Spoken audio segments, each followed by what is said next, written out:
Isang mapagpalang araw sa inyo, mga minamahal naming tagapakinig. Saan man kayo naroroon sa mga sandaling ito, sa gitna ng inyong mga gawain o sa katahimikan ng inyong pamamahinga, sana'y nasa mabuti kayong kalagayan. Muli, ako po ang inyong kasama, handang maghatid ng isang kwentong susubok sa tibay ng ating puso. Sabi nila, ang pinakamasakit na pagbabalik ay ang pag-uwi sa isang lugar na pamilyar. Ngunit ang mga tao at damdamin dito ay tuluyan ng nagbago. Paano kung ang tahanang 2 taon mong pinangarap balikan ay isa na palang hawlang ginto? At ang babaeng iyong pinangakuan ng pag-ibig, ang siya palang nagtayo nito mula sa paghihirap ng pinakamamahal mong ina. Halina't pakinggan natin ang kwento ni Kalasag, ang alikabok ng daan na kumapit sa kanyang combat boots ay tila saksi sa haba at hirap ng biyaheng tiniis ni Kalasag magdiwang. 2 taon. 2 taon ng pakikipaglaban sa Mindanao, ng pagtulog na una ng takot at kumot ang pananabik. Sa wakas, tapos na ang lahat. Uuwi na siya. Sa pagbaba niya mula sa tricycle, isang ngiti ang agad na gumuhit sa kanyang mga labi. Ang pamilyar na amoy ng probinsya ng luntiang biyaya, ang halimuyak ng basang lupa at mga bulaklak ang unang sumalubong sa kanya. Ngunit ang nangiting iyon ay unti-unting naglaho, napalitan ng kunot sa noo nang iangat niya ang kanyang tingin. Nasaan ang kanilang maliit na bahay na yari sa kahoy at pawid? Ang bahay kung saan siya lumaki, kung saan ang bawat sulok ay may alaala ng kanyang yumaong ama at ng mga yakap ng kanyang ina. Sa kinatatayuan nito, isang dambuhalang istruktura ang nakatindig. Isang modernong mansyon na may matataas na pader na bato at malalaking bintanang salamin. Sa ibabaw ng malaki at itim na gate, nakaukit sa ginto ang mga salita, Villa Silakbo. Silakbo, ang pangalan ng kanyang asawa. Napalunok si Kalasag. Ang bigat ng kanyang daladalang duffel bag ay tila wala lang kumpara sa bigat na biglang dumagan sa kanyang dibdib. Para siyang isang dayuhan sa sarili niyang lupang tinubuan. Naglakad siya papalapit, nagbabaka sakaling namamalikmata lang siya, ngunit bawat hakbang ay nagpapatunay lang sa katotohanang nasa harap niya. Bumukas ang gate at bumungad sa kanya si Silakbo. Ang dati simpleng babae na may mahabang buhok at matamis na ngiti ay ibang-iba na ngayon. Naka-silk dress ito, ang mukha ay napapalibutan ng makapal na pampaganda at ang mga daliri ay puno ng mga alahas na kumikinang. "Class, you're here," sabi nito. Ang boses ay walang bahid ng pananabik na inaasahan niya. May distansya, malamig. Anong nangyari dito?" tanong ni Kalasag. Ang boses ay tila hindi makapaniwala habang iginagala ang paningin sa loob. Marmol ang sahig, may malaking chandelier sa gitna, at ang mga gamit ay mukhang mas mahal pa sa kabuuan ng dati nilang buhay. "Business went well," simpleng sagot ni Silakbo. Tinalikuran siya at naglakad papasok. "Come on, let's eat. Nagpahanda ako ng dinner." Ang hapunan ay ang pinakamahaba at pinakatahimik sa buong buhay ni Kalasag. Ang mga pagkain sa mesa, steak, pasta, mamahaling alak, ay hindi ang sinigang at adobong pinangarap niya. Si Silakbo ay walang tigil sa pagkukwento tungkol sa mga bago niyang kaibigan, sa mga party na kanyang dinadaluhan, sa mga negosyong pinasok niya. Ngunit ni minsan ay hindi siya nito tinanong tungkol sa buhay niya sa kampo. Ni minsan ay hindi nito binanggit ang kanyang ina. "Si nanay, nasaan si Nanay Dalangin?" Hindi na nakatiis na tanong ni Kalasag. "Nasa likod, nagpapahinga." Mabilis na sagot ni Silakbo, umiiwas ng tingin. "Huwag mo na munang istorbohin, pagod iyon." May kung anong kaba ang gumapang sa puso ni Kalasag. Matapos ang hapunan, nagpaalam siyang maglalakad-lakad muna sa labas. Kailangan niya ng hangin. Kailangan niyang hanapin ang kahit anong pamilyar na bagay sa lugar na ito. Habang naglalakad siya sa perpektong damuhan ng mansyon, napadpad ang kanyang tingin sa isang sulok na hindi na bago, ang luma nilang bodega. Ang bodega kung saan itinatago ng kanyang ama ang mga gamit sa pagsasaka. Ngayon, mukha itong basura sa tabi ng kumikinang na mansyon at mula sa loob nito, may narinig siyang mahinang tunog. Isang ubo, mahina, tila hirap, ngunit sapat na para patigilin ang mundo ni Kalasag. Mabilis ang kanyang mga hakbang. Nang marating niya ang pinto ng bodega, sinubukan niyang buksan ito. Nakakandado. "Nanay?" Tawag niya. Ang boses ay nanginginig. "Nanay, andyan po ba kayo?" Isang mahinang ungol lamang ang kanyang narinig bilang sagot. Hindi na siya nag-isip. Sa isang malakas na sipa mula sa kanyang combat boots, gumuho ang mahinang pinto. Sumalubong sa kanya ang masangsang na amoy ng dumi at sakit. Sa dilim, naaninag niya ang isang katawang nakahiga sa isang gutay-gutay na banig sa sahig. Nang makilala niya kung sino yon, ang puso ni Kalasag ay tila piniga hanggang sa madurog. Ang kanyang ina, si Nanay Dalangin. Ang buhok nitong dati maayos na nakapusod ay gusot-gusot at maputi na. Ang katawan ay butot balat, ang mga mata ay lubog, at ang mga pisngi ay humpak. Nakatingin ito sa kanya na may halong takot at pagkalito. Tila hindi siya makilala. Binuhat niya ito. Ang bigat ng kanyang ina ay tila mas magaan pa sa dala niyang rifle. Niyakap niya ang marupok na katawan nito, at sa mga sandaling iyon, ang lahat ng pagmamahal sa kanyang puso para kay Silakbo ay biglang nag-alab at naging purong galit. Dahan-dahan siyang tumayo, buhat-buhat ang kanyang ina. Ang mga mata niya, na minsay puno ng pag-ibig at pananabik, ay nagbabaga ngayon sa puot habang nakatingin sa maningning na mansyon sa di kalayuan. Mula sa mga labi niyang nanginginig sa galit, isang bulong ang kumawala, isang pangakong binitiwan sa hangin. "Ipapalasap ko sa kanya ang impyerno, nanay." Pangako. Walang mas nakabibingi pa sa katahimikan sa loob ng tricycle na humaharurot sa madilim na kalsada. Ang tanging maririnig ay ang putok ng tambutso at ang mababaw, hirap na paghinga ni Nanay Dalangin. Mahigpit ang hawak ni Kalasag sa kanyang ina. Ang katawan nitong dati malusog ay tila isang babasaging bagay na anumang oras ay maaaring mabasag. Ang bawat lubak sa daan ay isang kirot sa kanyang puso. Sa ospital, ang matinding liwanag at amoy ng antiseptic ay isang malupit na sampal sa kanyang pagkatao. Habang sinusuri ng mga nurse at doktor ang kanyang ina, sa emergency room, si Kalasag ay naiwang nakatayo sa labas. Ang kanyang unipormeng pangsundalo ay nababahira ng dumi mula sa bodega, isang paalala ng impyernong kanyang natuklasan. Lumabas ang isang matandang doktor. Ang muka ay seryoso. "Mr. Magdiwang, kayo po ba ang anak?" "Ako nga po, Dok. Kumusta po ang nanay ko?" Bumuntong hininga ang doktor. Sa ngayon, stable na siya, pero kailangan niyang manatili dito. She's suffering from severe malnutrition and dehydration. May mga sugat din siya sa katawan na mukhang nagmula sa matagal na pagkakabagsak o pagkakaupo. Based on our initial findings, it seems she has been neglected for a long time. Bawat salitang binitiwan ng doktor ay tila isang matulis na punyal na paulit-ulit na itinarak sa dibdib ni Kalasag.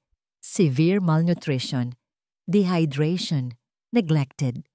Ang mga salitang yon ay umalingaw-ngaw sa kanyang isipan. Hindi ito sakit. Ito ay isang krimen. Isang krimen na ang may gawa ay ang babaeng natutulog ngayon sa isang mamahaling kama sa mansyong ipinatayo nito mula sa pagdurusa ng kanyang ina. Pumasok siya sa silid kung saan inilipat si Nanay Dalangin. Nakakabit ang swero sa payat nitong kamay. Payapa itong natutulog, ngunit kahit sa pagtulog, baka sa mukha nito ang hirap. Umupo si Kalasag sa tabi ng kama. Hinawakan ang kamay ng ina. Malamig. Napakalamig. Dito, sa ilalim ng liwanag ng ospital, mas malinaw niyang nakita ang bawat pasa, ang bawat guhit ng pagtitiis sa mukha nito. Ang unang instinct niya ay bumalik. Bumalik sa Villa Silakbo at kalad ka rin si Silakbo palabas. Isigaw sa buong mundo ang ginawa nito.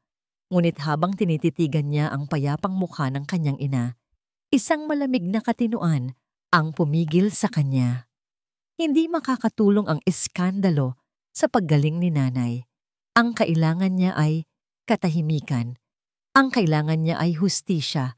Isang hustisyang pinagplanuhan, hindi isang padalos-dalos na pagsabog ng galit. Doon, sa tabi ng kanyang ina, isang bagong kalasag ang isinilang. Ang sundalong marunong lang sumunod sa utos at lumaban ng harapan ay namatay na. Ang pumalit ay isang estranghero, isang taong may kakayahang magsuot ng maskara, magtago ng tunay na nararamdaman, at maghintay ng tamang pagkakataon para sa isang perpektong paghihiganti. Kinabukasan, bumalik siya sa mansyon. Ang galit sa kanyang puso ay hindi nawala. Nag-iba lang ito ng anyo. Mula sa isang naglalagablab na apoy, ito'y naging isang matigas at matalim na yelo. Naabutan niya si Silakbo sa malaking kusina, humihigop ng kape habang nagbabasa sa isang tablet. Tumingin ito sa kanya, may bahid ng pagkainis. Saan ka natulog? At nasaan ang nanay mo? Huminga ng malalim si Kalasag at isinuot ang kanyang maskara. Ngumiti siya, isang ngiting hindi umabot sa kanyang mga mata. Patawad, Lak, dinala ko si nanay sa ospital. Medyo masama ang pakiramdam. Ospital? Gastos lang yan. Kaya ko naman siyang alagaan dito. Sabi nito. Hindi, kasalanan ko. Pagpapatuloy ni Kalasag, lumapit at hinawakan ang balikat nito. Naramdaman niya ang paninigas ng katawan nito, ngunit hindi niya pinansin. Nagulat lang ako kagabi sa mga pagbabago. Hindi ako sanay. Patawarin mo ako kung naging magaspang ang dating ko. I'm proud of you, Lak, sa lahat ng naabot mo. Tinitigan siya ni Silakbo, naghahanap ng anumang senyales ng pagsisinungaling. Ngunit ang mukha ni Kalasag ay isang blangkong pader. Ang mga mata ay nagpapakita ng pagsisising pinraktis niya ng paulit-ulit sa kanyang isipan. Sa huli, tila naniwala ito. O mas tamang sabihin, pinili nitong maniwala dahil iyon ang mas madali. Ang isang asawang sunod-sunuran ay mas madaling kontrolin.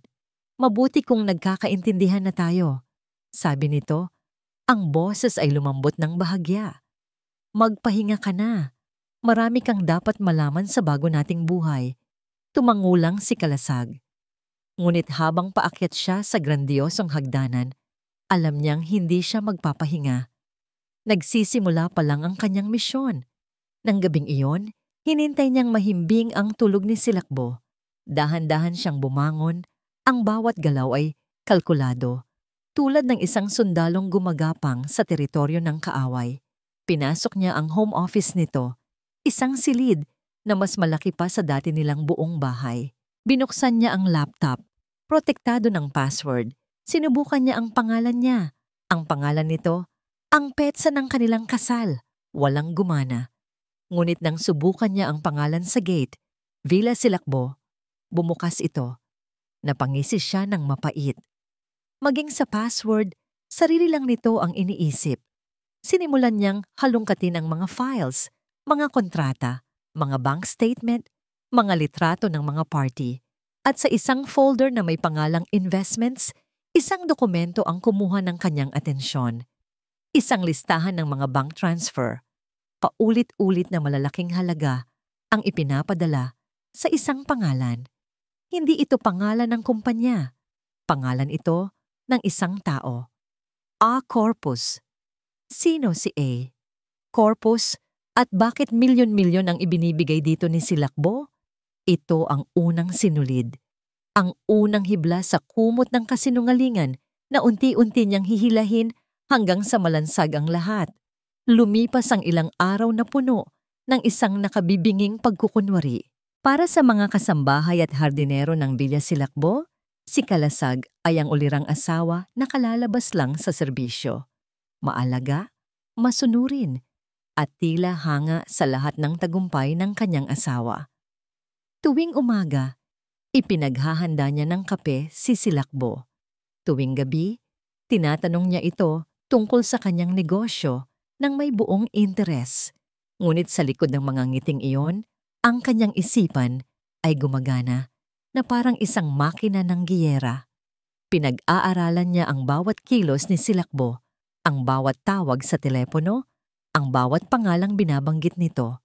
Ang pangalang A. Corpus ay nananatiling isang misteryo, ngunit alam niyang darating din ang panahong malalaman niya ang lahat. Sa ngayon, uunahin niya ang isang bagay na mas mahalaga. Ang ipatikim kay Silakbo ang lason na pinakain nito kay Nanay Dalangin, ang lason ng kahihiyan. Isang hapon, habang nag-aayos si Silakbo para sa isang social gathering kasama ang mga bago nitong mayayamang kaibigan, pumasok si Kalasag sa kanilang malaking walk-in closet. "Lak, naisip ko lang," sabi niya sa pinaka-inosenteng tono. "Parang ang tagal na nating hindi nakakasama ang mga dati nating kapitbahay. Yung mga kalaro ko dati, yung mga katsismisan ni nanay. Baka pwede natin silang imbitahin dito kahit para sa isang maliit na salo-salo para makita rin nila kung gaano na tayo kaswerte." Tumingin si Silakbo sa kanya mula sa salamin. Ang kilay ay bahagyang nakataas. Ang ideya ng paghahalo ng mga marurungis niyang dating kapitbahay sa kanyang bagong social circle ay kasuklam-suklam. Ngunit ang paraan ng pagkakasabi ni Kalasag, puno ng pagiging simple at walang mali siya, ang nagpakalma sa kanya. Hindi niya alam ang ginagawa niya. Sabi ni Silakbo sa sarili, isa pa rin siyang simpleng probinsyano. "Sige," sagot nito na may pilit ng ngiti. "Why not? It's a good way to reconnect with our roots." At ganoon na nga ang nangyari. Kinabukasan, habang nagkakasiyahan ang mga bisitang nakadesigner na damit ni Silakbo sa tabi ng swimming pool, sunod-sunod na dumating ang mga tricycle sa harap ng Villa Silakbo. Bumaba mula rito sina Aling Nena, ang tindera ng isda, Mang Cardo ang magsasaka, at ang buong pamilya ni Lito, ang dating kalaro ni Kalasag. Lahat ay nakapangbahay lang na damit, may dalang mga bayong, at nagsisigawan sa tuwa at pagkamangha. "Class! Abay, ikaw na ba yan? Ang laki ng pinagbago mo!" sigaw ni Aling Nena, sabay yakap ng mahigpit kay Kalasag. "Wow! Ang palasyo nyo, class! Pangarap ko lang makatapak sa ganito," sabi naman ng asawa ni Lito, habang ang mga anak nila ay tumatakbo at naglalaro sa mamahaling damuhan. Masayang-masaya silang sinalubong ni Kalasag. Ginagabayan sila papunta sa party area. Nakita niya ang pagbabago sa mukha ni Silakbo. Ang ngiti nito ay nanigas. Ang mga kaibigan nitong sosyal ay nagbubulungan. Ang mga matay puno ng pandidiri habang tinitingnan ang mga bagong dating na kumukuha ng pagkain gamit ang kanilang mga kamay. Ang perpektong, elegante at tahimik na party ni Silakbo ay naging isang magulo at maingay na fiesta sa baryo. Ang eksena ay isang perpektong obra maestra ng kahihiyan at si Kalasag ang pintor. Hindi na nakatiis si Silakbo. Hinila niya si Kalasag sa isang sulok, malayo sa pandinig ng mga bisita. "What is the meaning of this, Kalasag?" Pabulong ngunit mariin niyang sabi, ang mga matay nag-aapoy. "Pinapahiya mo ako. Look at them. They don't belong here. Hindi ba't ito ang gusto mo? Ang kumonekta sa ating pinagmulan?" Kalmadong sagot ni Kalasag. "Sila ang pinagmulan natin, Silakbo. O nakalimutan mo na? Hindi ako katulad nila at hinding-hindi na ako babalik sa pagiging katulad nila." Sigaw nito, ang kontrol ay tuluyan nang nawala. "This was a mistake. A huge mistake." Diba?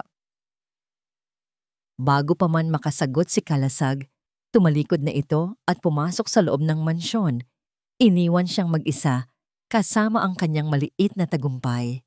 Ngunit ang tagumpay na yon ay mabilis na naglaho ng hapon ding iyon nang dalawin niya ang kanyang ina. Mas maayos na ang kalagayan ni Nanay Dalangin. Nagigising na ito at nakakakain na ng bahagya. Ngunit nang pumasok si Kalasag sa silid at ngumiti, isang bagay ang sumira sa kanyang puso. Ang kanyang ina ay napaurong. Napayakap ito sa kumot, ang mga matay ng lalaki sa takot, na para bang isa siyang estrangherong may masamang balak. "Nanay, ako po ito, si Klas," sabi niya, dahan-dahang lumalapit. Ngunit ang takot sa mga mata ni Nanay Dalangin ay hindi nawala. Ang sugat na iniwan ni Silakbo ay hindi lamang sa katawan. Ito'y mas malalim, nakaukit sa isipan at kaluluwa ng kanyang ina. Nagsimulang mamuo ang luha sa mga mata ni Kalasag. Ang pagpapahiya kay Silakbo ay walang kwenta kumpara sa sakit na nakikita niya ngayon. Ang kanyang paghihiganti ay dapat maging mas malalim, mas personal, mas masakit. Sa labas ng ospital, habang papalubog ang araw, nakatanggap siya ng isang text message mula kay Silakbo. "We need to talk, now." Ngunit hindi na siya nag-abala pang mag-reply. Samantala, sa Villa Silakbo, si Silakbo ay nagpabalik-balik sa kanyang silid, nanginginig sa galit at pagkapahiya. Ang mga kaibigan niya ay umalis ng maaga. Ang mga sponsor ng kanyang negosyo ay tumawag, nagtatanong tungkol sa nangyaring gulo. Nararamdaman niyang ang mundong pinaghirapan niyang buuin ay nagsisimula ng gumuho, at alam niya kung sino ang may kasalanan. Hindi ito isang simpleng pagkakamali ng isang probinsyanong asawa. Ito ay isang atake.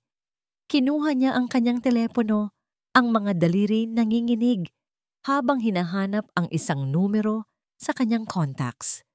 Nang makita niya ito, pinindot niya ang call button. "Hello?" Sagot ng isang malalim, dominanteng boses ng lalaki sa kabilang linya. "Adrian," sabi ni Silakbo. Ang boses ay desperado. "I think we have a problem. My husband, he's not as stupid as I thought." Ang katahimikan sa loob ng Villa Silakbo ay isang luhong hindi kayang bilhin ng pera.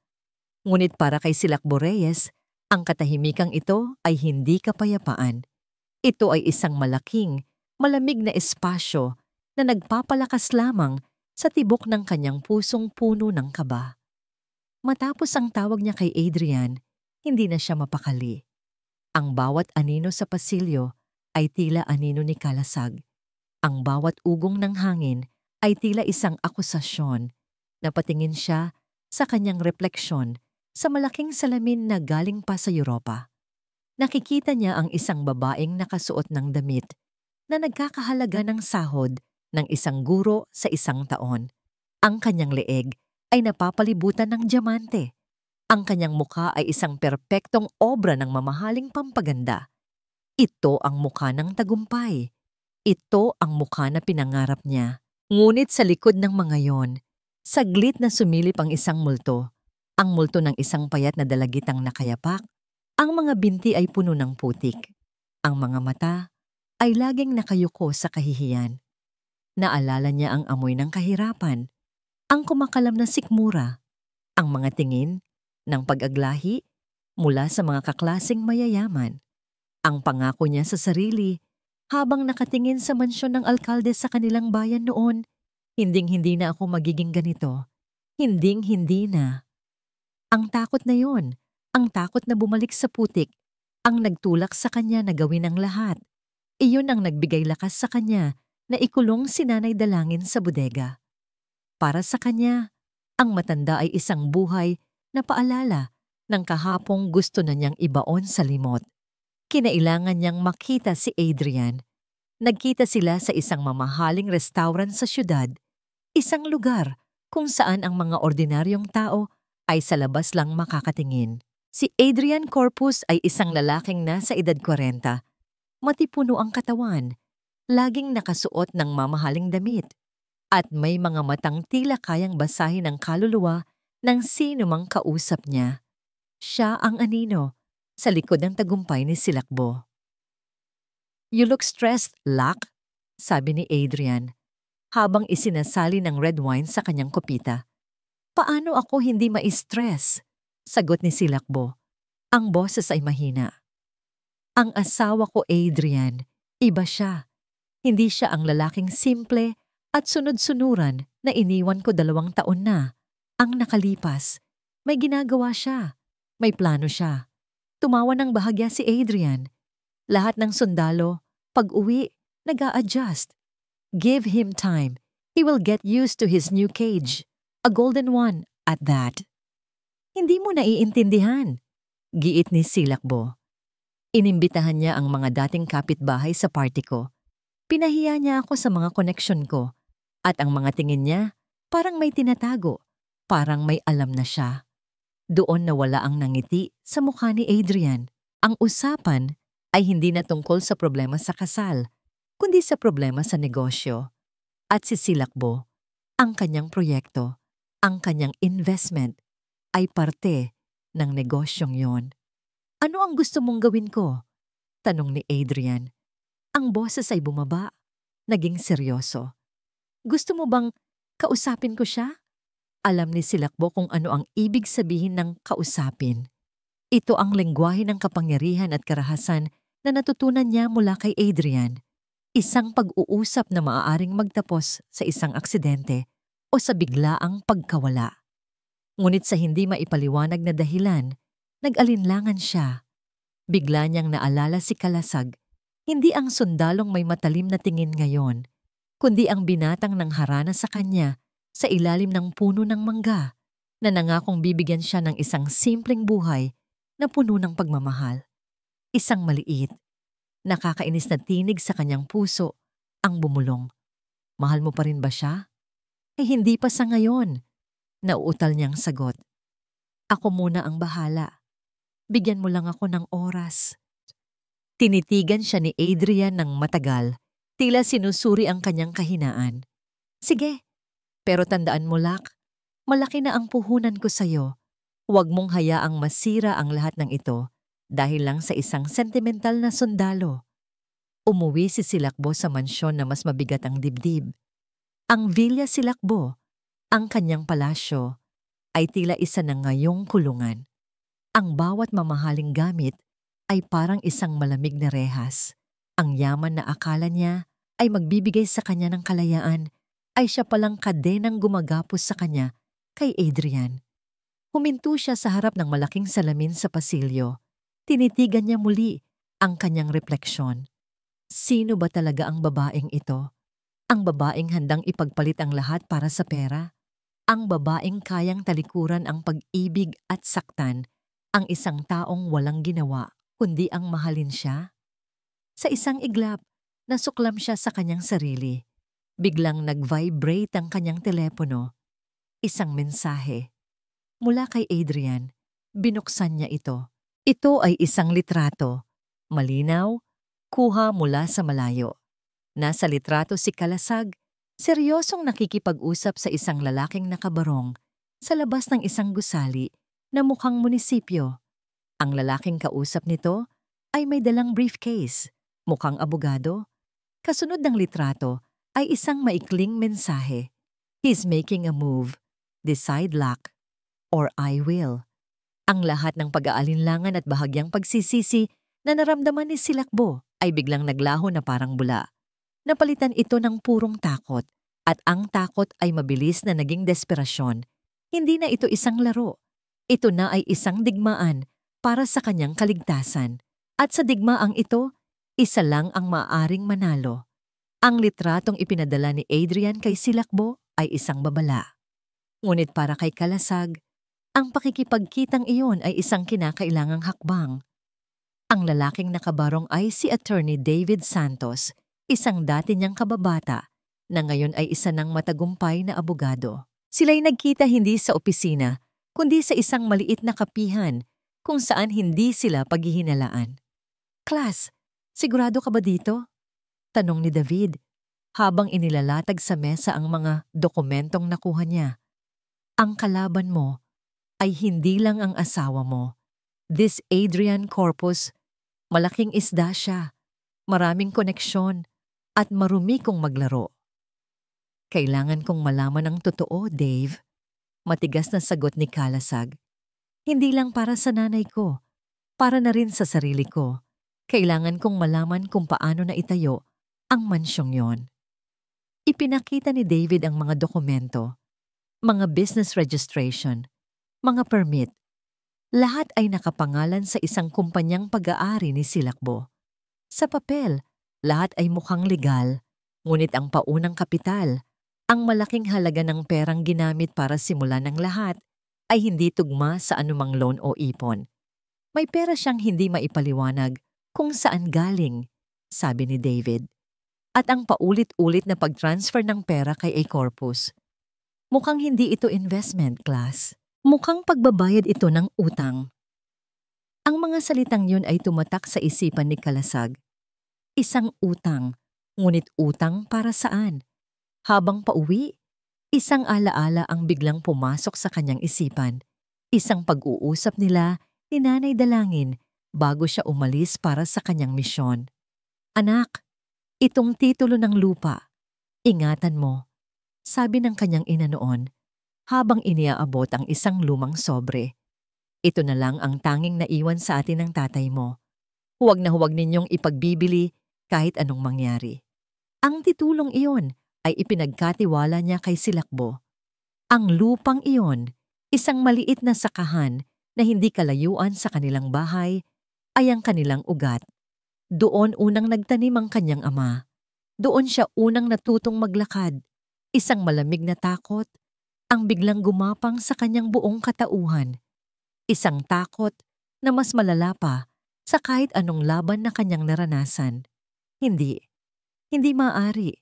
Kinabukasan, hindi siya nagpaalam kay Silakbo. Sakay ng hiniram na motor mula kay David, tinungo niya ang munisipyo. Ang bawat metro na kanyang tinatakbo ay parang isang karera, laban sa isang katotohanang ayaw niyang harapin. Pumasok siya sa Registry of Deeds, ang lugar kung saan nakatago ang lahat ng kasaysayan ng bawat piraso ng lupa sa kanilang probinsya. Nagbigay siya ng pangalan at numero ng titulo sa empleyado. Ang paghihintay ng ilang minuto ay tila isang walang hanggang pagdurusa. Nang iabot sa kanya ang isang makapal na folder, nanginginig ang kanyang mga kamay. Dahan-dahan niyang binuklat ang mga pahina. Nandoon ang pangalan ng kanyang ama. Nandoon ang pangalan ng kanyang ina. At sa pinakahuling pahina, nandoon ang isang deed of absolute sale. Ang nagbenta, Silakbo Magdiwang. Ang bumili, isang kumpanyang nakarehistro sa ilalim ng pangalan, Adrian Corpus. Ang petsa ng bentahan ay 6 na buwan lang matapos siyang umalis. Gumuho ang mundo ni Kalasag. Ang hangin ay tila nawala sa kanyang mga baga. Hindi lang ito tungkol sa pera. Hindi lang ito tungkol sa mansyon. Ito ay isang pagtataksil sa pinakapundasyon ng kanilang pamilya. Ipinagbili ni Silakbo ang kaluluwa ng kanilang nakaraan para sa isang kinabukasang puno ng kasinungalingan. Ang perang pinambayad kay A. Corpus ay hindi utang. Ito ay ang parte nito mula sa pinagbentahan. Bigla niyang naalala ang huling habilin ng kanyang ama habang ito'y nakaratay sa sakit. Ang mga mata nito'y nakatingin sa kanya, nangungusap. Anak, ang lupa, ingatan niyo. Napayukom ang kanyang mga kamao. Ang mga kuko ay bumaon sa kanyang palad. Isang luhang pumatak mula sa kanyang mata. Hindi luha ng lungkot, kundi luha ng sukdulang galit. Ang galit niya dati ay para sa pagpapabaya sa kanyang ina. Ngayon, ang galit niya ay mas malaki. Ito ay para sa pagyurak sa alaala ng kanyang ama, para sa pagnakaw sa kanilang kasaysayan, para sa pinakamatinding uri ng pagtataksil na kayang gawin ng isang tao. Lumabas siya ng munisipyo na tila isang zombie. Umupo siya sa isang bench sa ilalim ng isang puno. Ang mga dokumento ay hawak ng mahigpit. Hindi na ito isang simpleng plano ng paghihiganti. Ito na ay isang deklarasyon ng giyera. Tiningnan niya ang kanyang telepono. May mensahe mula kay Silakbo.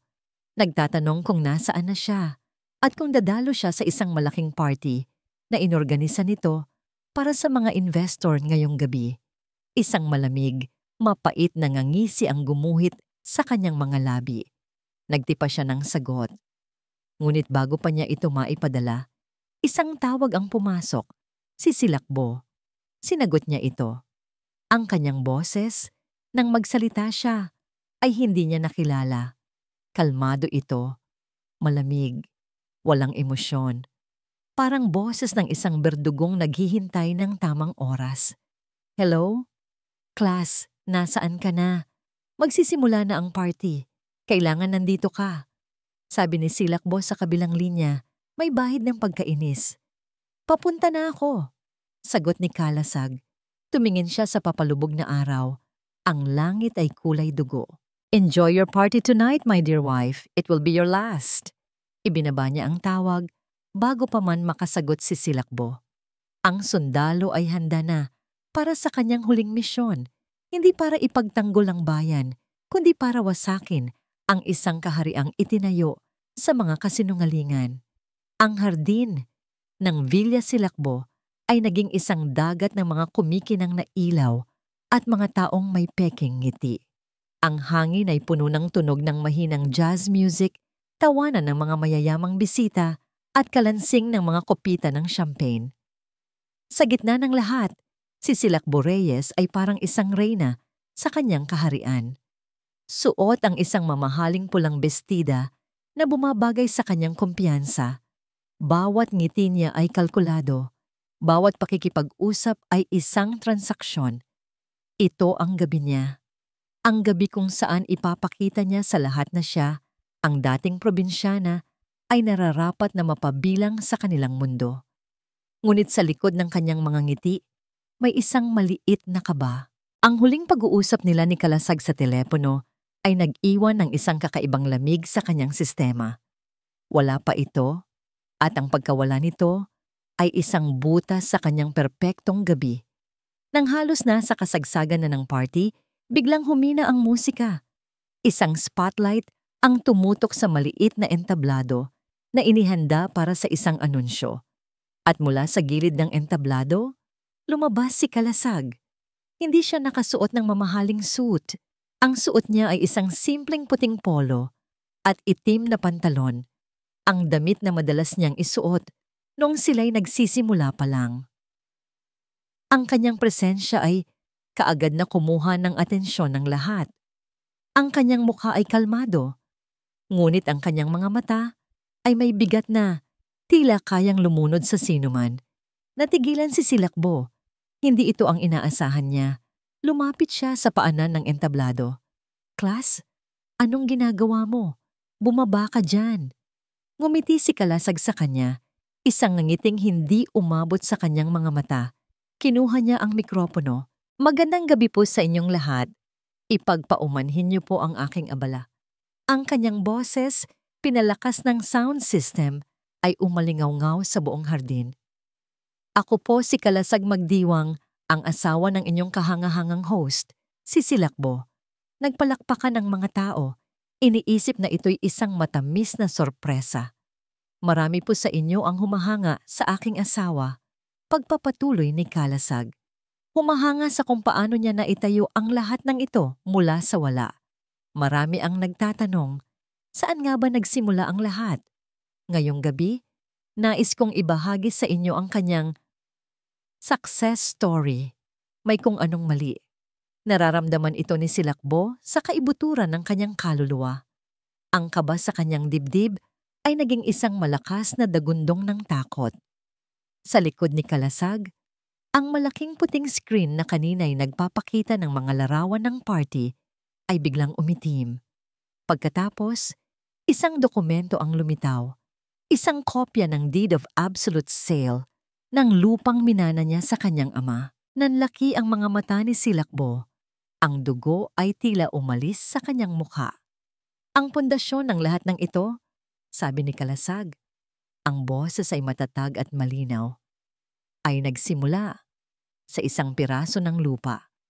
Ang lupa ng aming mga ninuno. Ang lupang ipinangako kong iingatan sa aking ama bago siya mamatay. Isang lupang ipinagbili ng aking asawa nang ako'y nakatalikod. Ang mga bulungan ay nagsimula. Mahina sa simula. Pagkatapos ay unti-unting lumalakas. Hindi pa tapos si Kalasag. Ang imahe sa screen ay nagbago. Sunod-sunod na bank statement ang lumitaw, mga petsa, mga halaga, at ang pangalan ng pinadalhan, Adrian Corpus, ang pangalan ng isa sa pinakamahalagang investor na naroon mismo sa party. Ang perang pinambili ng lupang yon ay hindi napunta sa pagpapagamot sa aking ina, na sa mga panahong iyon ay may sakit, sabi ni Kalasag. Ang boses ay nagsimulang magkalamat sa pinipigilang emosyon. Hindi ito napunta sa pag-aaral ng aming mga pamangkin. Ito ay napunta sa mga kamay na ito bilang puhunan sa isang kahariang itinayo sa ibabaw ng kasinungalingan at pagtataksil. Ang atensyon ng lahat ay napunta ngayon kay Silakbo, pagkatapos ay kay Adrian Corpus na ngayon ay namumutla. Ang mga kaibigan at business partners ni Silakbo ay nagsimulang mag-usap. Ang kanilang mga mata ay puno ng akusasyon at pagdududa. Kaya sa susunod na kayo ay mag-invest sa kumpanya ng aking asawa. Pagtatapos ni Kalasag, ibinaba ang mikropono at tinitigan ng diretso si Silakbo. Isipin ninyo kung anong alaala o sinong tao ang kanyang isinugal para lang makuha ang inyong tiwala. Bumaba siya ng entablado sa gitna ng isang nakabibinging katahimikan. Ang party ay patay na. Isa-isang nagsimulang mag-alisan ang mga bisita. Walang nagpaalam.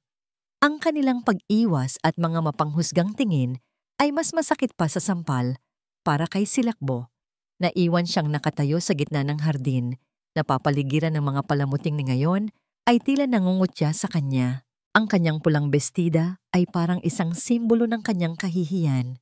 Ang kanyang perpektong mundo ay gumuho sa loob lamang ng ilang minuto. Hinarap niya si Kalasag, ang mga matay nangingilid sa luha ng galit. Sinira mo ako. Sinarili mo ang sarili mo, Silakbo. Malamig na sagot ni Kalasag. Sinisimulan ko lang tapusin. Tumalikod na si Kalasag, handa nang umalis. Ngunit isang boses ang pumigil sa lahat. You foolish girl. Napalingon silang dalawa. Mula sa dilim, kung saan hindi siya masyadong napapansin kanina, lumabas si Adrian Corpus. Ang kanyang muka ay hindi na nagpapakita ng pagkagulat. Ito'y naging isang maskara ng malamig na galit. Tumingin siya kay Silakbo, hindi kay Kalasag. You forced my hand. Ang mga salita ni Adrian Corpus ay binitiwan ng may kaswal na lamig. Ngunit ang bigat nito ay parang isang malaking bato na bumagsak sa gitna ng hardin. You forced my hand. Tumingin siya kay Silakbo. Ang mga mata ay walang emosyon, na para bang tumitingin sa isang sirang kasangkapan. You were a good project, Lak. A beautiful, profitable project. But now, you're a liability. Adrian, please. Nagsimulang makiusap si Silakbo. Ang galit ay napalitan ng purong takot.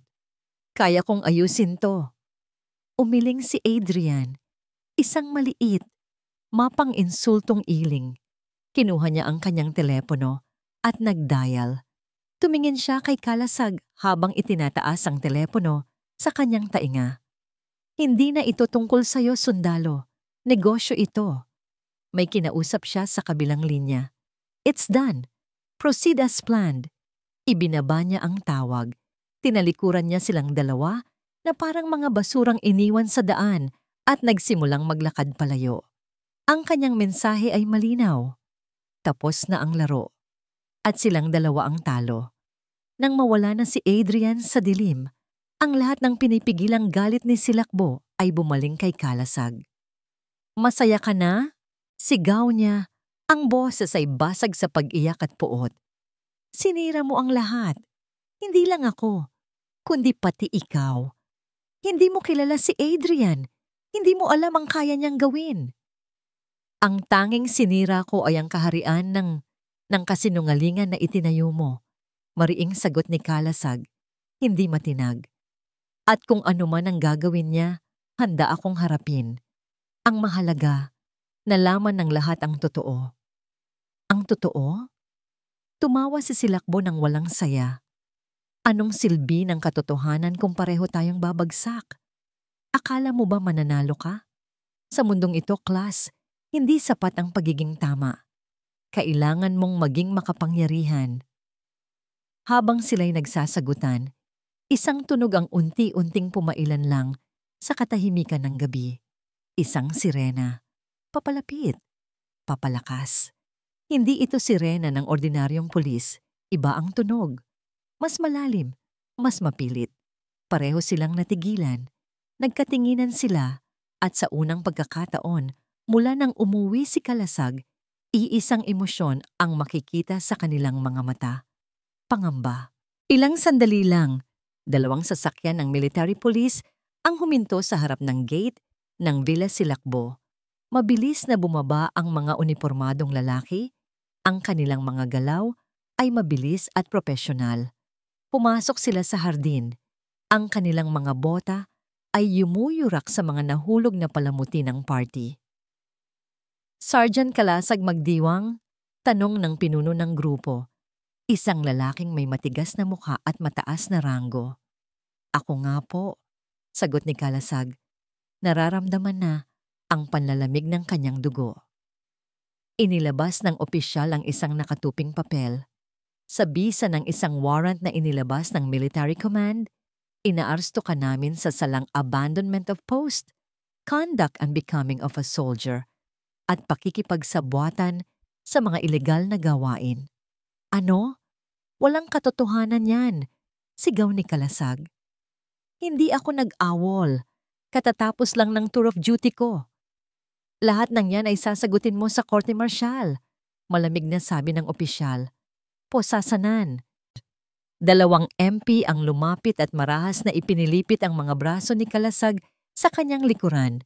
Ang tunog ng pagklik ng posas ay tila isang hatol na iginawad na.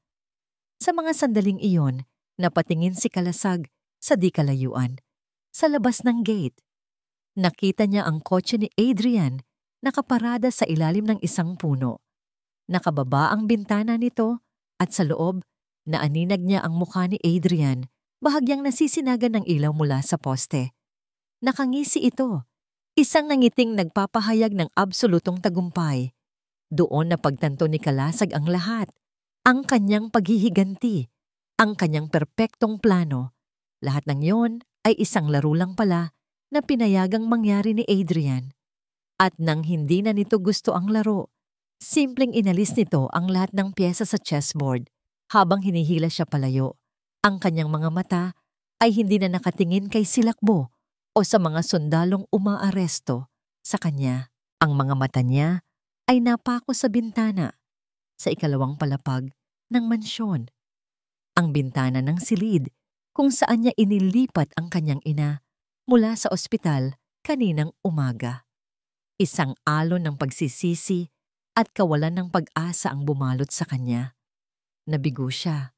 Sa kanyang paghahangad ng hustisya, inilagay niya ang kanyang sarili sa sitwasyong hindi na niya mapoprotektahan ang kanyang ina. Paano kung balikan siya ni Silakbo? Paano kung may gawin si Adrian? Iiwan niya itong mag-isa at walang kalaban-laban.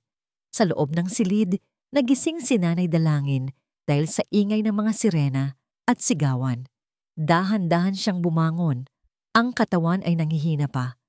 Sumilip siya sa bintana at nakita niya ang eksenang dumudurog sa puso ng sinumang ina. Ang kanyang anak, ang kanyang Kalasag, ay pinoposasan at kinakaladkad na parang isang kriminal. Nakikita niya ang pagod at pagkatalo sa mga mata nito. At sa mga sandaling iyon, isang bagay sa loob ni Nanay Dalangin ang nagbago. Ang takot na matagal nang namahay sa kanyang puso ay biglang naglaho. Ang babaeng mahina at laging umiiyak ay nawala. Ang pumalit ay isang ina na nakitang sinasaktan ang kanyang anak. Dahan-dahan siyang tumayo mula sa kama. Ang kanyang mga binti ay nanginginig pa, ngunit ang kanyang mga mata ay hindi na nagpapakita ng takot. Meron itong isang bagong ningning, isang determinasyong mas matibay pa sa bakal. Ang amoy ng kalawang at malamig na semento ang unang bumati kay Kalasag sa kanyang bagong mundo. Ang detention cell ng kampo ay isang maliit na kwadradong espasyo na may isang rehas na bakal sa harapan isang stark contrast sa malawak na hardin ng Villa Silakbo. Dito, ang tanging maririnig ay ang paminsan-minsang sigaw mula sa ibang selda at ang mabagal na pagpatak ng tubig mula sa isang sirang gripo. Umupo siya sa gilid ng payat na higaan, isinandal ang ulo sa malamig na pader. Ang adrenaline mula sa komprontasyon ay nawala na. Napalitan ng isang malalim na pagod at pagkadurog. Muli niyang sinariwa ang mga pangyayari. Ang kanyang tagumpay ay naging abo sa loob lamang ng isang iglap. Ang ginawa niya ay hindi paghihiganti. Ito ay isang pagpapakamatay. Itinulak niya ang kanyang sarili sa bibig ng leon. At ngayon, nilalamon siya nito ng buo. Ngunit hindi ang sarili niya ang inaalala niya. Ang larawan ng kanyang ina, mag-isa sa malaking mansyon na iyon, ang paulit-ulit na bumabalik sa kanyang isipan. Paano kung bumalik ang totoong kulay ni Silakbo ngayong wala na siya? Paano kung utusan ni Adrian ang kanyang mga tauhan na saktan ito? Ang bawat posibleng senaryo ay isang matalim na karayom na tumutusok sa kanyang budhi. Napayukom siya sa galit sa sarili. Ang kanyang pagiging sundalo, ang kanyang lakas. Lahat ay walang silbi sa loob ng 4 na sulok na ito. Sa gitna ng kanyang pagdurusa, isang gwardiya ang huminto sa tapat ng kanyang selda. Magdiwang, may bisita ka. Inaasahan niyang si Attorney David yon, o marahil isa sa kanyang mga dating kasamahan sa militar. Ngunit nang iangat niya ang kanyang tingin, natigilan siya. Nakatayo sa labas ng rehas, inaalalayan ng dati nilang kapitbahay na si Aling Nena ay ang kanyang ina, si Nanay Dalangin. Nakatayo ito, ang katawan ay payat pa rin, ngunit ang kanyang tindig ay hindi nakubas sa takot. Ang kanyang mga mata, na dati laging nakayuko, ay nakatingin ngayon ng diretso sa kanya. May dala itong isang maliit na bayong na naglalaman ng mainit na pagkain. Nanay, bulong ni Kalasag, hindi makapaniwala. Bakit po kayo nandito? Paano? Ang mabubuting kapitbahay ay hindi nakakalimot, anak, mahinang sabi ni Nanay Dalangin. Isang maliit na ngiti ang sumilay sa kanyang mga labi. Tumingin siya kay Aling Nena, na tumangulang at nagbigay sa kanila ng espasyo. Pinahintulutan ng gwardiya na pumasok si Nanay Dalangin sa maliit na visiting area. Umupo sila sa magkabilang panig ng isang mesang bakal. Inilabas ni Nanay Dalangin ang isang lalagyan ng kanin at adobo. Ang amoy pa lang nito ay nagpabalik kay Kalasag sa mga panahong simple at masaya pa ang lahat. Hindi ko po kayo dapat inilagay sa panganib, Nay. Patawarin niyo po ako, sabi ni Kalasag. Ang boses ay puno ng pagsisisi. Ang paghihiganti ko. Wala itong idinulot kundi kapahamakan. Hinawakan ni Nanay Dalangin ang kamay ng anak sa ibabaw ng mesa. Ang kanyang palad, kahit magaspang, ay may init na matagal nang hinahanap ni Kalasag. Anak, sabi nito, ang boses ay mahinahon, ngunit matatag. Narinig ko ang lahat kagabi. Nakita kita. Nakita ko ang galit sa iyong mga mata. Isang galit na nauunawaan ko. Ngunit ang galit, class, ay parang lason. Ang una niyang pinapatay ay ang mismong si Sidlan na naglalaman sa kanya. Tumingin si Kalasag sa kanyang ina. Ito ang unang pagkakataon na narinig niya itong magsalita ng ganito kahaba at katatag mula nang matagpuan niya ito sa bodega. Gusto kong magbayad siya sa ginawa niya sa inyo, giit ni Kalasag. At sa tingin mo ba ang pagkakakulong mo dito ay ang kabayaran? Tanong ni Nanay Dalangin. Hindi, anak. Ang paghihiganti ay isang walang katapusang gulong. Ang galit ay magbubunga lang ng mas matinding galit. Ang tunay na kapayapaan, ang tunay na paghilom, ay wala sa pagganti. Kung hindi sa pagganti saan, Nay? Nasa pagpapatawad. Simpleng sagot ng matanda. Napatingin si Kalasag. Pagpapatawad? Paano niya mapapatawad ang isang taong halos pumatay sa kanyang ina at yumurak Sa alaala ng kanyang ama, tila nabasa ni Nanay Dalangin ang nasa isip niya. Hindi mo siya papatawarin para sa kanya, class. Papatawarin mo siya para sa'yo. Para makalaya ka sa bigat na dinadala mo. Para makalaya ka sa kulungang ito at sa kulungan na ikaw mismo ang gumawa sa loob ng puso mo. Mga salita ng kanyang ina ay parang isang malamig na tubig na ibinuhos sa nag-aapoy niyang galit. Sa unang pagkakataon, nakita niya ang sitwasyon hindi bilang isang sundalong naghahanap ng hustisya, kundi bilang isang anak na nakikinig sa payo ng kanyang ina. Napayuko si Kalasag at isang butil ng luha ang pumatak sa kanyang kamay na magkahawak sa ina. Isang luha ng pagtanggap. Paano, Nay? Paano tayo lalaban kung hindi natin sila gagantihan? Muling ngumiti si Nanay Dalangin at sa pagkakataong ito, ang nangiti ay umabot sa kanyang mga mata, nagbibigay ng isang liwanag na tila kayang tumagos sa kadiliman ng selda. May mga laban na hindi dinadaan sa lakas, anak, sabi nito.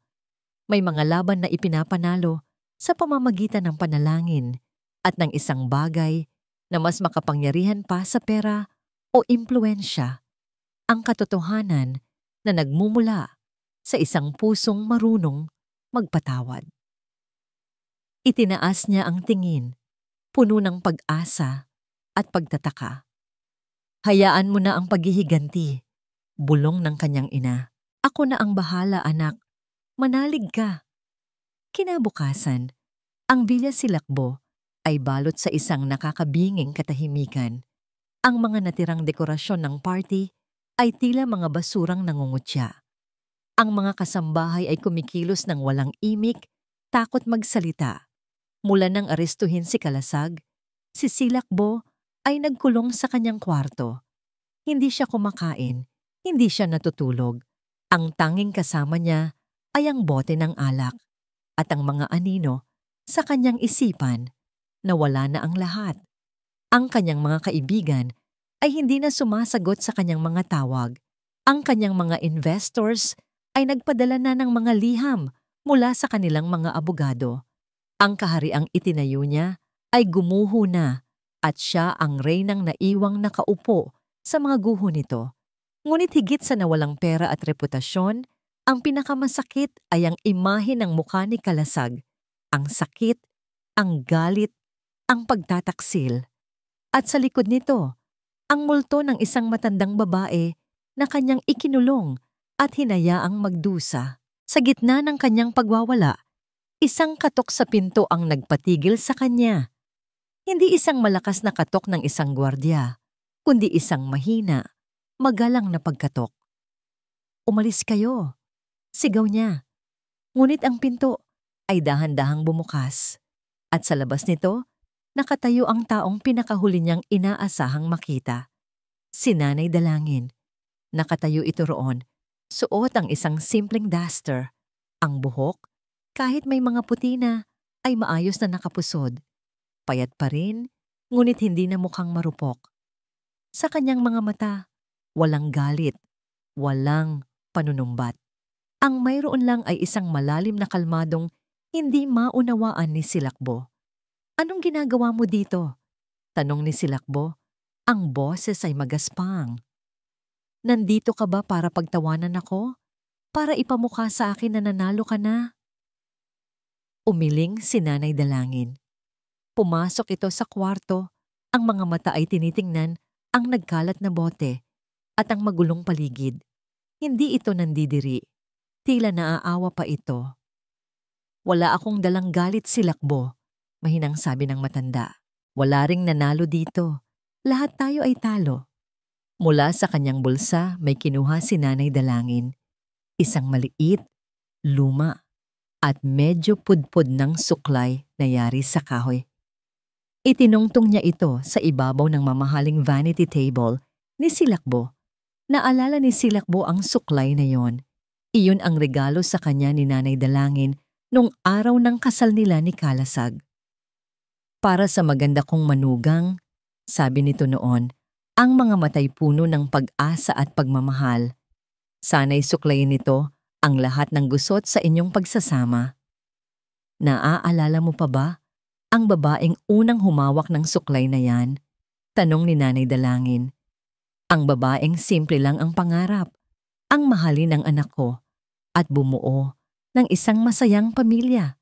Nasaan na siya, Silakbo? Biglang bumalik ang lahat ng alaala kay Silakbo.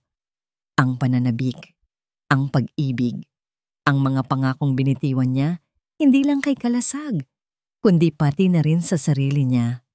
At kasabay nito, ang bigat ng lahat ng kanyang kasalanan. Napaupo siya sa gilid ng kama, ang kanyang katawan ay biglang nanghina. Patawarin niyo po ako. Bulong niya. Ang mga salita ay hirap lumabas sa kanyang lalamunan. Ang mga luha, sa wakas, ay bumuhos mula sa kanyang mga mata. Mga luha ng tunay na pagsisisi. Lumapit si Nanay Dalangin at umupo sa tabi niya. Hindi niya ito niyakap. Hinayaan niya lang itong umiyak. Pinapatawad na kita, Silakbo, sabi ng matanda. Ang mga salitang yon ay mas malakas pa sa sigaw. Hindi dahil sa karapat-dapat ka, kundi dahil kailangan ng matapos ang lahat ng ito. Pinapatawad kita dahil kailangang makalaya ang anak ko sa galit na gumagapos sa kanya at kailangan mo na ring makalaya sa takot na bumulag sa'yo. Iyak lang ng iyak si Silakbo. Ang pagpapatawad na hindi niya inaasahan, na hindi niya hiningi, ay ang siyang tuluyang dumurog sa pader na itinayo niya sa paligid ng kanyang puso. Nang tumahan na siya, tiningnan niya si Nanay Dalangin. Ang kanyang mga mata ay namumugto. Alam na niya ang dapat niyang gawin. Ang pagpapatawad ng matanda ay may kaakibat na responsibilidad. May itinatago po ako, sabi ni Silakbo. Ang boses ay nanginginig. Isang bagay na magpapatunay na si Adrian ang nasa likod ng lahat. Ang magpapatunay na inosente si Klas. Tumayo siya, naglakad papunta sa kanyang aparador. Mula sa isang secret compartment sa ilalim ng kanyang mga alahas, kinuha niya ang isang maliit na USB flash drive. Lahat ng usapan namin ni Adrian, lahat ng illegal niyang transaksyon na idinaan niya sa kumpanya ko, nakarecord dito. Sabi niya, iniaabot ang flash drive kay Nanay Dalangin. Ginamit ko itong paniguro laban sa kanya. Ngayon, gusto kong gamitin niyo ito para palayain si Klas. Tinanggap ni Nanay Dalangin ang flash drive. Ito ang huling baraha, ang alas na hindi inaasahan ng kalaban. Habang paalis na ang matanda, muling nagsalita si Silakbo. Pagkatapos nito, aalis na ako. Iiwan ko na ang lahat. Tumangulang si Nanay Dalangin. Ngunit bago ito tuluyang lumabas, lumingon ito. Ang pag-alis ay madali. Silakbo.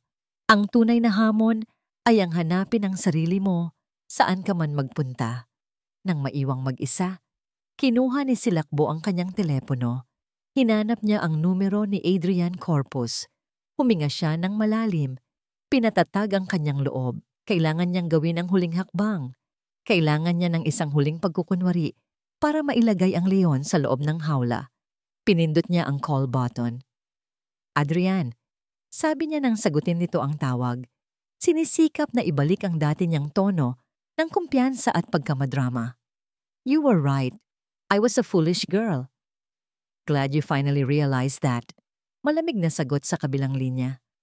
I need to get out of here, sabi ni Silakbo. Tulungan mo ako. Meron akong natitirang pera sa isang offshore account. Pwede nating paghatian. Let's just disappear. Together. Narinig niya ang katahimikan sa kabilang linya. Pinag-iisipan ni Adrian ang alok. Alam ni Silakbo na ang kahinaan ni Adrian ay ang kasakiman nito sa pera. Where? Tanong ni Adrian.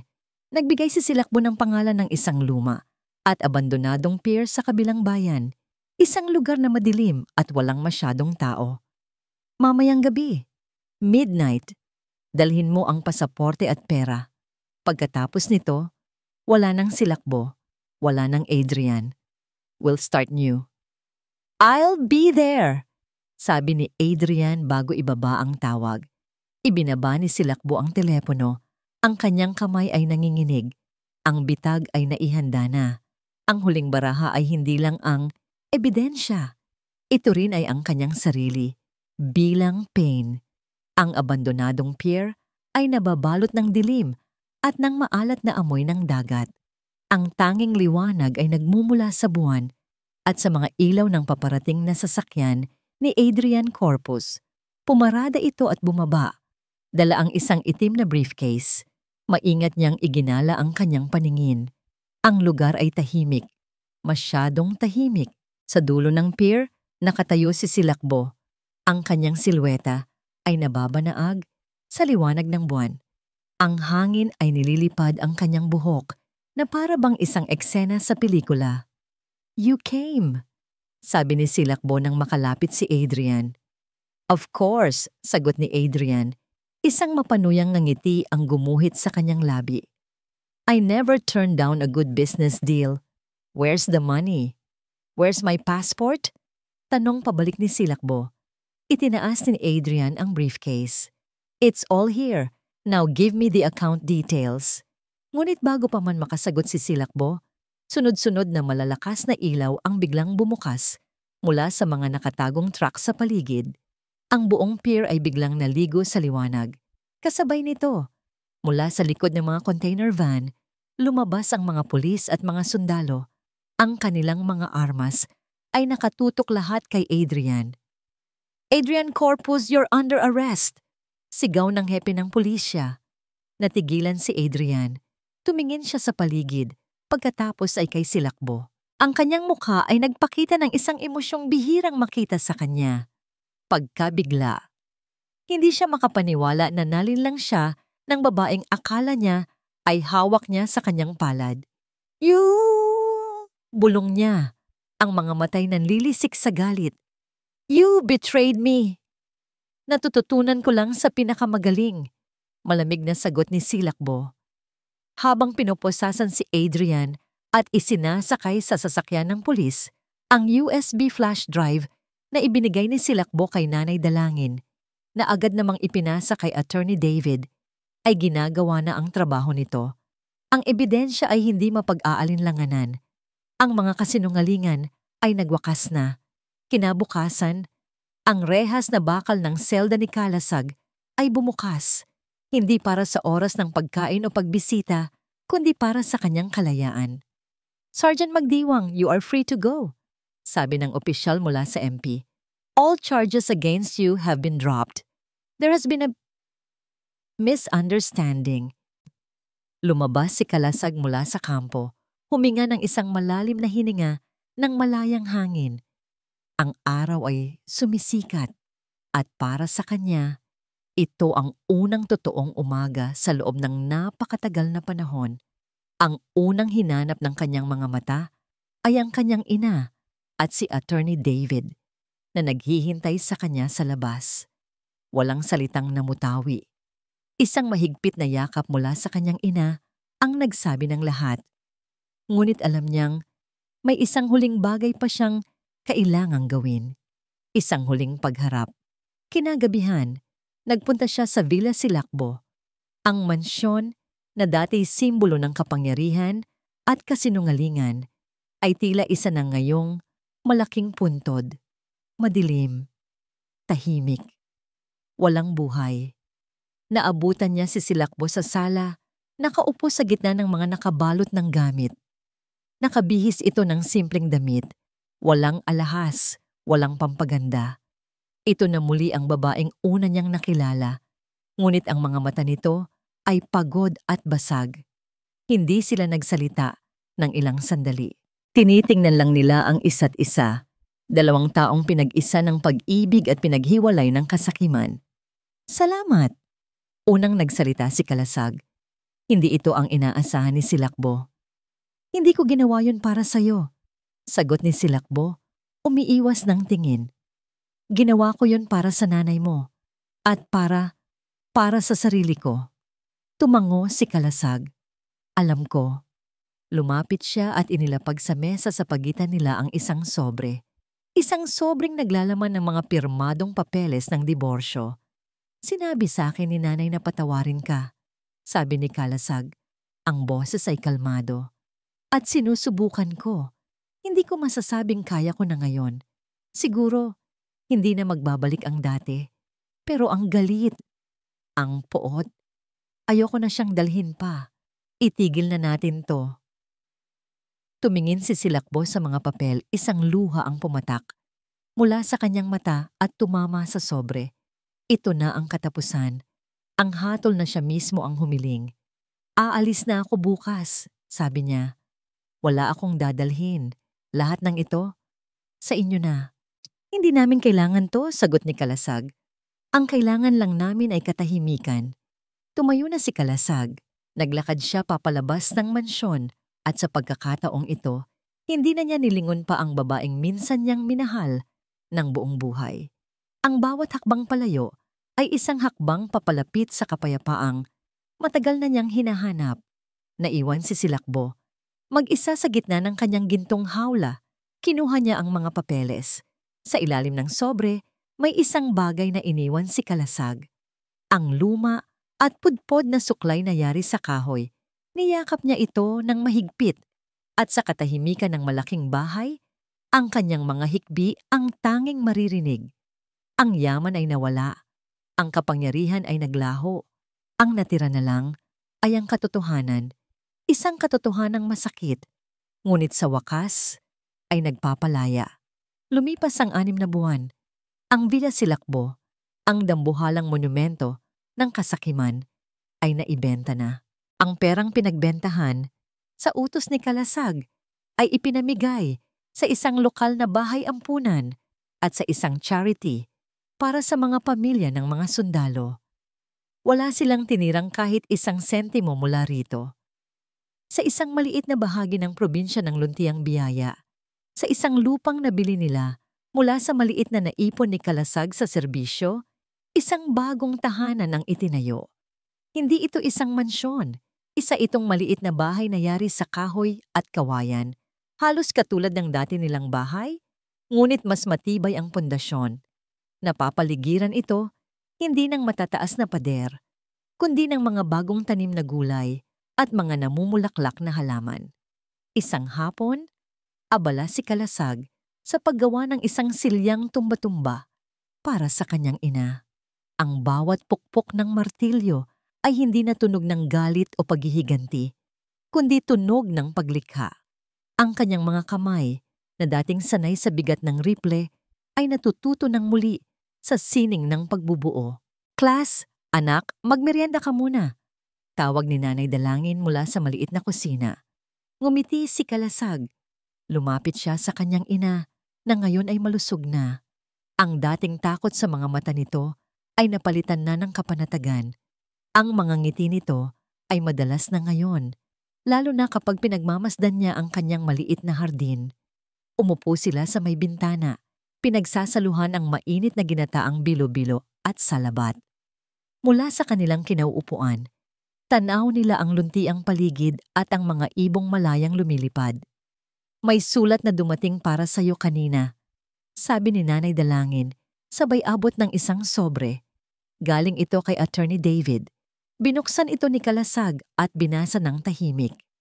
Nakasulat dito na ang kaso laban kay Adrian Corpus ay umuusad na at marami pa itong ibang kasong kinakaharap. May isang maikling talata rin tungkol kay Silakbo. According to my sources, basa ni Kalasag sa kanyang isipan, Silakbo left the country a few months ago. She sold the last of her jewelry and used the money to start a new anonymous life somewhere in Europe.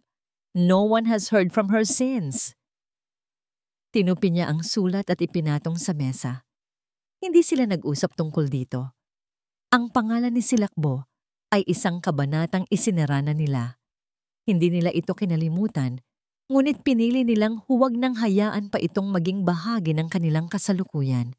Ang nakaraan ay isang aral, hindi isang habambuhay na sentensya.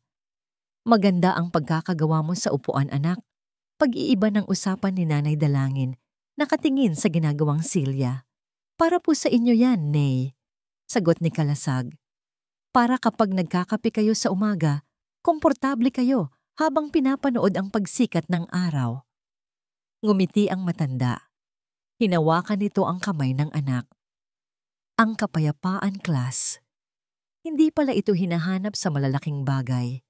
Wala ito sa malaking bahay o sa maraming pera. Minsan, nandito lang pala siya. Itinuro ni Nanay Dalangin ang kanilang mga puso, pagkatapos ay ang kanilang simpleng tahanan. Nandito siya sa mainit na salabat, sa amoy ng mga bulaklak, at sa katahimikan ng paglubog ng araw kasama ang mahal mo sa buhay. Nang hapong iyon, natapos ni Kalasag ang silyang tumba-tumba. Inilabas nila ito sa munting beranda. Sabay silang umupo roon, si Nanay Dalangin sa bago nitong upuan at si Kalasag sa isang baitang ng hagdan. Walang nagsasalita. Pinanood lang nila ang dahan-dahang paglubog ng araw, ang paghahalo ng kulay kahel, lila at pula sa kalangitan. Ang bawat sandali ay isang paalala na kahit gaano kadilim ang gabi, laging may pag-asang dala ang bagong umaga. Dito, sa katahimikan ng kanilang bagong simula, nahanap ni Kalasag ang tunay na kahulugan ng pagiging isang sundalo. Ang tunay na laban ay hindi sa malalayong lugar, kundi sa loob ng sariling puso. Ang laban sa pagitan ng galit at pagpapatawad, ng paghihiganti at kapayapaan. At sa wakas, pagkatapos ng mahabang panahon, naramdaman ni Kalasag na nanalo na siya sa digmaan. At dito po nagtatapos ang ating kwento. Ang kwento ni na Kalasag, si Lakbo at Nanay Dalangin ay nag-iwan sa atin ng isang mahalagang aral. Ang tunay na kapayapaan ay hindi matatagpuan sa pagganti, kundi sa pagpapatawad. Ang pagpapatawad ay hindi para sa taong nakasakit sa atin, kundi para sa ating sariling paghilom. Ito ang susi na nagpapalaya sa atin mula sa bigat ng galit at nagbibigay daan para sa isang bagong simula. Maraming salamat po sa inyong walang sawang pagsubaybay at pakikinig. Naway may napulot kayong aral at inspirasyon sa kwentong ating pinagsaluhan ngayon. Ano po ang masasabi ninyo sa ating kwento? At anong uri ng mga kwento pa ang gusto ninyong marinig? Sa mga susunod, i-comment nyo lang po sa ibaba. Hindi dito nagtatapos ang ating paglalakbay. Marami pa pong kwentong kasing ganda at mas puno ng aral dito sa aming channel. Kung nagustuhan nyo ang kwentong ito, i-like, i-share sa pamilya at mga kaibigan, at mag-subscribe na rin para lagi kayong updated sa mga susunod pa naming kwento. I-click nyo ang notification bell para kayo ang unang makarinig kapag may bago kaming upload. Pagpalain po kayo ng Panginoon, kayo at ang inyong buong pamilya. Hanggang sa muli.